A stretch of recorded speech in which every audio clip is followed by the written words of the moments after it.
नमस्कार दोस्तों। आज मन्नू भंडारी अर्थात महेंद्र कुमारी का 90वां जन्म दिवस है। इस उपलक्ष्य में हम सब उनकी कृतियों सहित उनके संपूर्ण साहित्यिक जीवन को याद कर रहे हैं। 3 अप्रैल सन 1931 में भानपुरा मध्य प्रदेश में पैदा हुई थी। स्वातंत्रोत्तर कथा साहित्य में महिला कथाकारों ने जिंदगी की विद्रूपताओं, विषमताओं, विकृतियों को कलात्मक अभिव्यक्ति दी। अगर उस कलात्मक अभिव्यक्ति की परिपाटी को गौर से देखें तो मन्नू भंडारी के बिना आधुनिक कथा साहित्य की चर्चा थोड़ी अपूर्ण सी लगेगी। मन्नू भंडारी ने हिंदी कहानी, उपन्यास एवं नाटक तीनों विधाओं में अपनी कलम को चलाया। वह कहानी लिखती नहीं, पाठक को अंतरंग घनिष्ठता में ले जाकर एक नई दुनिया की कहानी सुनाती हैं। आपकी रचनाओं में पारिवारिक जीवन, पति पत्नी के बनते बिगड़ते संबंध, उन्मुक्त प्रेम आदि का सूक्ष्मता से चित्रण मिलता है।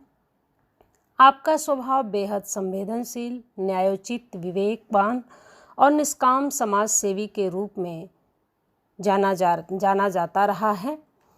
आपकी रचनाओं को लेकर के समय समय पर लोगों ने अलग तरह की टिप्पणियां की हैं।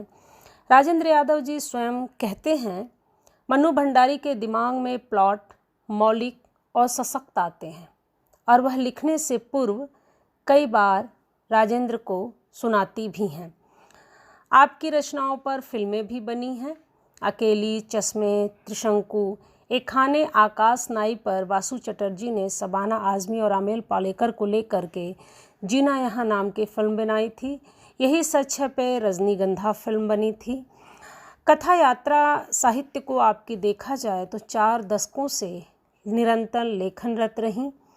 साठोत्तरी महिला कथाकारों में आपका विशिष्ट स्थान है। हिंदी कहानी को रूढ़ियों से मुक्त रहने के संकल्प के साथ आपने नूतन शैली में कथा रचना करने की ठान रखी थी। आपकी सहजता ही आपके साहित्य का मूल प्राण तत्व है। सन 60 के आसपास नई कहानी आंदोलन से 9वें शतक के वे कहानियाँ आप लिखती रहें। अपनी रचनाओं के संदर्भ में स्त्री पुरुष संबंधों को केवल व्याख्यायित ही नहीं करती हैं, बल्कि मध्यवर्गीय जीवन यथार्थ के विविध पक्षों को व्यक्त भी करती हैं। आप अपने से परे रचना में लिखती हैं, एक अच्छा कहानी लेखक बनने से पहले अनिवार्य है एक अच्छा कहानी पाठक बनना। और वह यह भी कहती हैं, पुरुष लेखकों की प्रेरणा तो उनकी प्रेमिकाएं होती हैं, लेकिन मेरा वैसा कुछ नहीं है। बस आसपास की घटना, व्यक्ति या माहौल लिखने के लिए ही मुझे प्रेरित करते हैं। 1950 से 1960 के दौरान अपने लेखिकी के लिए आप विशेष तौर पर याद की जाती हैं। आपकी रचनाओं पर समय समय पर विद्वानों ने अपनी अभिव्यक्तियां दी हैं। कैलाश डॉक्टर भैरूलाल गर्ग जी कहते हैं, मन्नू भंडारी की कहानियाँ स्वदेश्य होती हैं और जीवन के निकट कहानियों में अनुभूति की गहनता और नए मूल्यों को उभारने की क्षमता भी। वहीं इंद्रनाथ मदान जी कहते हैं, मन्नू भंडारी की कहानी कला का मूल स्वर भी वैयक्तिक चेतना से प्रेरित है। इनकी कहानियों में सदैव व्यक्ति की कुंठाओं का चित्रण तथा रोमांटिक प्रेम का व्यंग्यात्मक निरूपण है। घुटन, पराजय तथा विवशता की अभिव्यक्ति है। पात्रों के माध्यम से पारस्परिक अथवा परिस्थिति के विरुद्ध द्वंद्व या संघर्ष की पराकाष्ठा की चरम सीमा तथा संघर्ष की जटिलताओं के विघटन में कहानी के अंत की विकास रेखा लिखती हैं। आप की जो मुख्य रचनाएं हैं वो जो प्रकाशित होती रहें, मैं हार गई कहानी संग्रह 1957 में, 3 निगाहों की एक तस्वीर 1959, यही सच है 1966, एक प्लेट सैलाब 1968, त्रिशंकु 1978, आंखों देखा झूठ 1976 यह बाल कहानियों का संग्रह है। आपने कुल 46-47 ही कहानियाँ लिखी हैं, 5 उपन्यास लिखे, एक सह उपन्यास है जो संयुक्त रूप से लिखा राजेंद्र यादव और मन्नू भंडारी जी ने, 1 इंच मुस्कान 1961, आपका बंटी 1971, स्वामी 1982, यह शरद चंद्र चट्टोपाध्याय की रचना स्वामी से प्रभावित है, महाभोज 1976, कलवा 1971, वही नाटक बिना दीवारों का घर 1966, महाभोज 1983।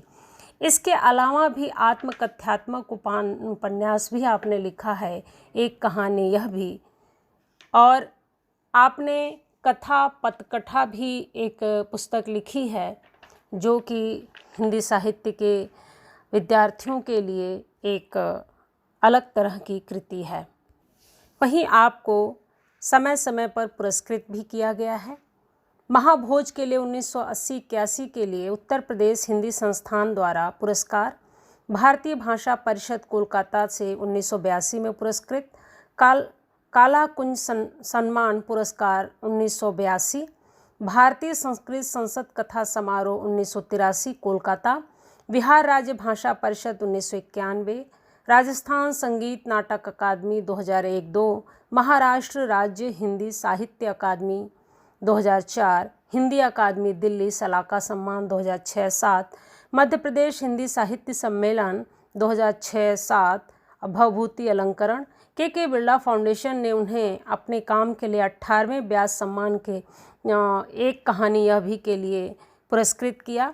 इस तरह से आपकी कृतियाँ निरंतर पुरस्कृत और चर्चित रहीं। अनुभवों की सच्चाई और संवेदनशीलता आपकी खासियत है। गौरतलब है कि मन्नू भंडारी अपने समय की उन प्रसिद्ध कहानी लेखिकाओं में से हैं जिनकी रचनाएं पुरुष की आकांक्षाओं से प्रेरित होकर नारी का चित्र उपस्थित नहीं करती, बल्कि नारी को नारी की दृष्टि से चित्रित करती हैं। किसी घटना विशेष की रोचक प्रस्तुति को कलेतर शैली में और बिल्कुल सौष्ठव के साथ उपस्थित कर देने की कला आपकी रचनाओं में स्वतः दिखाई देती है। डॉक्टर प्रताप नारायण टंडन ने मन्नू भंडारी जी को स्वातंत्रोत्तर युग के कथाकारों में विशेष रूप से उल्लेखनीय माना है। इस बात को वह रेखांकित करते हैं।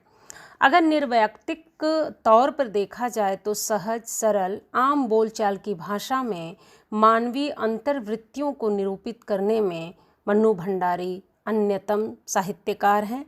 हिंदी गद्य साहित्य के नव्य विधा में आप पूर्णतः हस्तसिद्ध हैं। आपके जन्मदिन पर याद करते हुए हम सभी गौरव का अनुभव कर रहे हैं। आप दीर्घायु हों, स्वस्थ रहें, सक्रिय रहें। जन्मदिन की शुभकामनाओं के साथ नमस्कार।